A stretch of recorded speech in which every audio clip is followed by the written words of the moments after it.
नमस्कार साथियों, आप सभी का स्वागत है आपके अपने YouTube चैनल शिवानंद योगशाला में। साथियों, आज हमारा जो विषय है वो है बैक पेन। बैक पेन की जो समस्या है वो इस समय कॉमन हो गई है। इसके पीछे कई कारण हो सकते हैं। पोस्चर सही नहीं होना, क्योंकि आजकल वर्क फ्रॉम होम बहुत ज्यादा हो रहा है तो लोग काफी देर तक झुक के बैठे रहते हैं, तो उसका परिणाम ये होता है उनको सर्वाइकल की परेशानी होने लगी है और बैक में भी पेन होने लगा है। तो एक तो कारण ये है। दूसरा है कि आप वजन जो है ज्यादा उठा ले तो उस वजह से भी बैक पेन हो जाता है। पहले बैक पेन की जो समस्या थी वो वृद्धावस्था में हुआ करती थी, लेकिन अब तो सभी को बैक पेन होने लगा है। ये कॉमन सी परेशानी बन गई है। खासतौर से महिलाओं को पीरियड्स के समय या फिर गर्भावस्था के समय बैक पेन बना रहता है। तो योगाभ्यास के अंदर कुछ ऐसे आसन हैं जिनका आप नियमित अभ्यास करें तो बैक पेन में बहुत आराम मिल सकता है, क्योंकि वो मसल्स को रिलैक्स कर देते हैं और आपकी फ्लेक्सिबिलिटी को भी बढ़ा देते हैं। लोग आजकल क्या कर रहे हैं, बैक पेन से छुटकारा पाने के लिए अंग्रेजी दवाइयों का सेवन कर रहे हैं, जिससे उन्हें आराम तो तुरंत मिलता है लेकिन उसके साइड इफेक्ट भी होते हैं। तो आइए अब हम योग की तरफ चलते हैं और योग के माध्यम से अपने बैक पेन को, अपनी कमर दर्द को दूर करने की कोशिश करते हैं। तो आपके लिए यहाँ कुछ आसनों की सीरीज है, कुछ आसनों की श्रृंखला है। इसका अभ्यास आपको नियमित अपने घर पे बैठ के करना है। जब आप कभी तकलीफ में हो या तकलीफ में ना भी हो, अगर आप रोज करेंगे तो आपको फिर तकलीफ भी नहीं होगी। तो सबसे पहले हमारा जो आसन है वो सुखासन में बैठ जाना है। जैसे मैं सुखासन में बैठा हुआ हूँ, आप चाहें तो पद्मासन भी लगा सकते हैं अगर लगा सके तो, अन्यथा सुखासन ठीक है। सुखासन में बैठ जाइए। सुखासन में बैठ के पर्वत आसन का अभ्यास कीजिए। अपनी उंगलियों को ऐसे लॉक करिए और सांस को भरते हुए हाथों को ऊपर लेके चले जाइए। ऊपर लेके चले जाइए। इससे कमर में, लोअर बैक में खिंचाव होगा ऊपर की तरफ। आप महसूस करेंगे कि आपकी जो बैक है ऊपर की तरफ खिंच रही है। अब बॉडी को ट्विस्ट करिए राइट साइड, सांस भरते हुए, सांस छोड़ते हुए बीच में। इनहेल लेफ्ट साइड, ऐसा 3 टाइम्स लेफ्ट, 3 टाइम्स राइट, ऐसे आप ट्विस्ट करिए। हाथों को ऊपर खींच के रखिए। इसके बाद अगर आप थक गए हैं तो थोड़ा नीचे हाथ रख लीजिए, और अगर आप थके नहीं हैं तो पुनः हाथों को ऊपर ही रखिए और अब सांस छोड़ते हुए साइड बेंडिंग, एक तरफ आइए, सांस भरते हुए बीच में, सांस छोड़ते हुए दूसरी तरफ। इसका अभ्यास आप 5 से लेके 10 बार कर सकते हैं। इसको करने से आपके बैक में आराम मिलेगा, मसल्स खिंचाव होंगे और उसमें स्टिफनेस जो हो जाती है, स्टिफनेस में भी आराम मिलेगा। तो ये रहा हमारा पहला अभ्यास जो आपको सुखासन में या पद्मासन में बैठ के करना है। इसके बाद अगले अभ्यास की तरफ हम चलते हैं। अगला अभ्यास है हमारा बालासन का अभ्यास।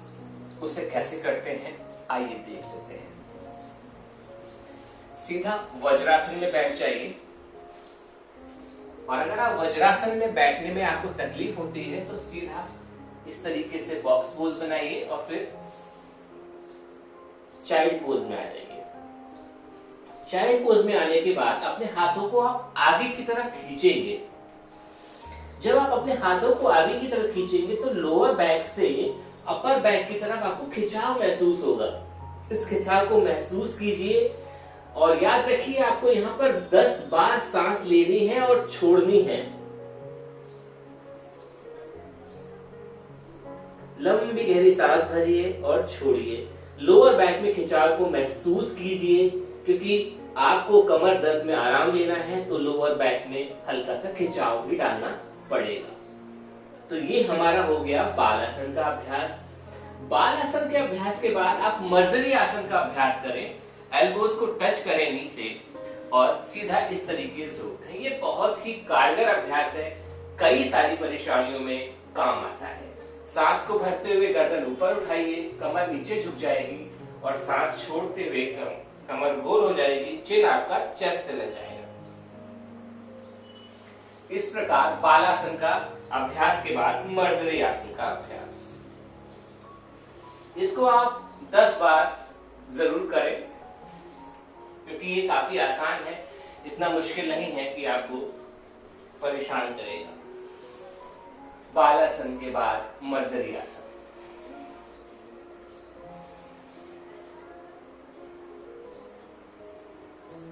इसके बाद आप एक काम करिए, अधोमुखी श्वानासन का अभ्यास के लिए तैयार हो जाइए। दोनों हाथों को थोड़ा आगे रख लीजिए और इस प्रकार से घुटनों को मोड़ते हुए खड़े हो जाइए। अगर आपकी बैक में ज्यादा दर्द है तो अपने घुटनों को मोड़ के रखिए, अगर थोड़ा आराम है तो घुटने आप सीधे कर सकते हैं।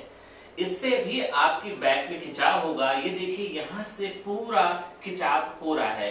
तो लोअर बैक में अगर आपके दर्द है या शोल्डर्स में या अपर बैक में दर्द है, इन तीनों प्रकार के दर्दों में ये अधोमुखी श्वान आसन आपको बड़ा लाभ देगा। यहाँ पर आपको 10 बार सांस लेनी चाहिए। अगर आप थोड़ा सा परेशानी का अनुभव लग रहा है आपको तो आप 5 बार जरूर सांस लें। अधोमुखी श्वानासन। अधोमुखी श्वानासन के अभ्यास के बाद अपने घुटनों को आप जमीन पर टिका दें और इस प्रकार से चाइल्ड पोज में पुनः आ जाएं। चाइल्ड पोज में आने के बाद धीरे धीरे आप आगे की तरफ बढ़ें और लेट जाएं। थोड़ा विश्राम करना चाहें तो आप विश्राम कर सकते हैं और इसके बाद हम शलभ आसन का अभ्यास करेंगे। शलभ आसन के लिए दोनों पाम्स आपको थाई के नीचे ऐसे रखने होंगे। अब सांस भरते हुए राइट लेग ऊपर और सांस छोड़ते हुए राइट लेग नीचे। लगातार एक पैर आप 5 बार ऊपर उठाएं, सांस भरते हुए और छोड़ते हुए नीचे। इसी प्रकार दूसरा पैर भी लगातार 5 बार ऊपर उठाएं, सांस भरे तो ऊपर, सांस छोड़े तो नीचे। सांस भरे तो ऊपर की तरफ और सांस छोड़े तो नीचे की तरफ। ये है शलभ आसन का अभ्यास। शलभ आसन करेंगे तो बहुत आराम आपको मिलेगा। इसका एक इजी वेरिएशन भी है, ऐसे भी कर सकते हैं जैसे मैं लेटा हूं, चिन के नीचे हाथ लगा लीजिए और एक एक करके हील को अपने हिप से लगाने की कोशिश कीजिए। इसको बोलते हैं मकरासन का अभ्यास। मकरासन का अभ्यास आप कर सकते हैं, काफी आसान है। एक एक करके पैरों को हील को टच करें, अपने हिप से लगाएं।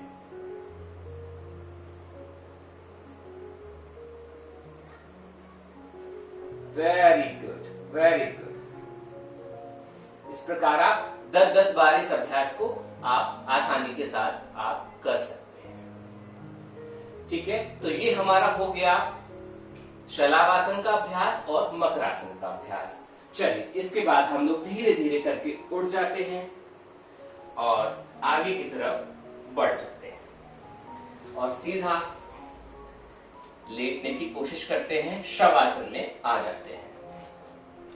शवासन में लेट जाइए। शवासन में लेटने के बाद इजी पवन मुक्त आसन करेंगे। एक पैर को मोड़ लेंगे, जैसे मैंने लेफ्ट लेग मोड़ा है। राइट लेग को हल्के से इस प्रकार उठाएंगे और अंदर से लॉक करेंगे और पोजीशन को होल्ड करेंगे। यहां पर आप 10 बार सांस ले लीजिए या 30 सेकंड इस पोजीशन को होल्ड करिए। आप चाहें तो यहां से भी पकड़ सकते हैं अपने नी को और इस पोजीशन को आप होल्ड कर सकते हैं। जब आप इस पोजीशन में आएंगे तो आपकी बैक में स्ट्रेचिंग महसूस होगी और आपके कमर दर्द में आराम महसूस होगा। एक इस प्रकार से एक पैर से किया, फिर आप दूसरे पैर से करिए। इस पैर को फिर मोड़ लीजिए, इसको उठाइए, अंदर से लॉक कर लीजिए या ऊपर से लॉक कर लीजिए और पोजीशन को होल्ड जरूर करिए। तो ये हमारा पवन मुक्त आसन का अभ्यास था, उसका एक इजी वेरिएशन था। आप चाहें तो दोनों पैरों से एक साथ भी कर सकते हैं, बस इसको आपको हक करना है, आगे पीछे मूव कर नहीं करना है। अगर आप ऐसे करेंगे तो आपकी बैक में दर्द बढ़ जाएगा। इसलिए आपको सिर्फ हग करना है और पोजीशन को होल्ड रखना है। सांस लेते रहिए और छोड़ते रहिए। पवन मुक्त आसन का अभ्यास। पवन मुक्त आसन के बाद हम कपोत आसन का अभ्यास करेंगे। कपोत आसन इजी कपोत आसन है ये, इसे लेट के करते हैं। इसे करने से हमारी जो ग्लूट मसल्स होती है उस पर खिंचाव होता है। तो कमर दर्द का कारण अगर ये भी होता है कि आपके ग्लूट मसल्स वीक हो गए हैं, उसको हमें स्ट्रॉन्ग करना है। जब वो स्ट्रॉन्ग हो जाती है तो आपके लोअर बैक का पेन भी चला जाता है। एक पैर को इस प्रकार से मोड़ लीजिए जैसे मैंने मोड़ा है। अब दूसरे पैर को ऐसे उठाइए और नी को ऐसे दबा दीजिए। हल्का सा दबाव महसूस कीजिए, आपके ग्लूट मसल्स पे दबाव महसूस होगा। इस पोजीशन को आप होल्ड करिए। यहाँ भी 5 से लेकर 10 बार तक सांस आपको लेनी है और छोड़नी है। फिर जब ये हो जाए तो दूसरे पैर से करिए, पोजीशन चेंज कर दीजिए। ये देखिए, अब ये जो ग्लूट मसल्स मैंने आपको बताया, यहाँ पर इस एरिया में आपको खिंचाव जरूर महसूस होगा। जब आप इस पोजीशन में आएंगे आपको पोजीशन होल्ड रखनी है। 5 से लेकर 10 बार तक सांस जरूर लेना है। तो ये हमारा इजी कपोत आसन का अभ्यास हो गया। कपोत आसन के अभ्यास के बाद दोनों पैरों को इस प्रकार से मोड़ दीजिए और पोजीशन को होल्ड करिए। अगर आप थक गए हैं थोड़ा विश्राम कर लीजिए, नहीं तो अगले अभ्यास की तरफ भी हम बढ़ सकते हैं। अगला अभ्यास है हमारा सेतु बंद आसन। इसमें आपको ऊपर नीचे अपने पेल्विस मसल्स को उठाना है 5 से लेकर 10 बार तक। मुझे देख लीजिए, सांस को भरते हुए ऊपर जाना है और सांस छोड़ते हुए नीचे आना है। सांस भरते हुए ऊपर जाना है और सांस छोड़ते हुए नीचे आना है। ऐसा आपको 5 से लेकर 10 बार करना है। ये हमारा सेतु बंद आसन। आप चाहें तो 5वीं बार में या 10वीं बार में 20 से लेकर 30 सेकंड्स तक पोजीशन को आप होल्ड भी कर सकते हैं। Very good. अब नीचे आ जाइए और अब दोनों हाथों को यहां से हटा के सर के नीचे रख लीजिए। कटिवक्रासन का अभ्यास करेंगे। कटिवक्रासन के अभ्यास के लिए आप इसी पोजीशन में आ गए हैं। अब दोनों पैरों को एक साथ राइट साइड में ले जाइए। गर्दन अपोजिट साइड में रहेगी। फिर दोनों पैर बीच में आएंगे और लेफ्ट साइड में जाएंगे और गर्दन अपोजिट साइड में। इसका अभ्यास आप 5 से लेकर 10 बार तक करें।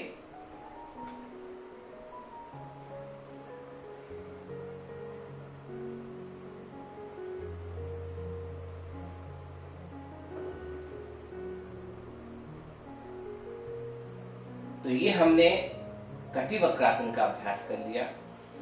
इसके बाद आप धीरे धीरे करके करवट ले लीजिए और बैठने की कोशिश कीजिए। धीरे धीरे आप बैठ जाइए।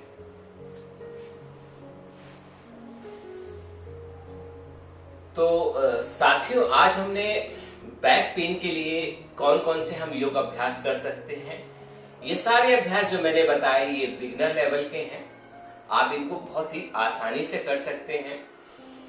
अगर आपको इन आसनों में कुछ आसन समझ में नहीं आ रहे हैं तो आप कमेंट बॉक्स में जाके आप पूछ भी सकते हैं। मैं उनको बताऊंगा कैसे इसको विधि से करा जा सकता है। दूसरा, जो मैंने 10-11 आसन आपको बताए हैं, अगर आप इनमें से 5 या 6 आसन भी कर लेते हैं तो भी आपकी बैक में बहुत आराम मिल जाएगा। लेकिन शर्त यही है कि आपको इनका नियमित अभ्यास करना होगा। तो आज के वीडियो में सिर्फ इतना ही।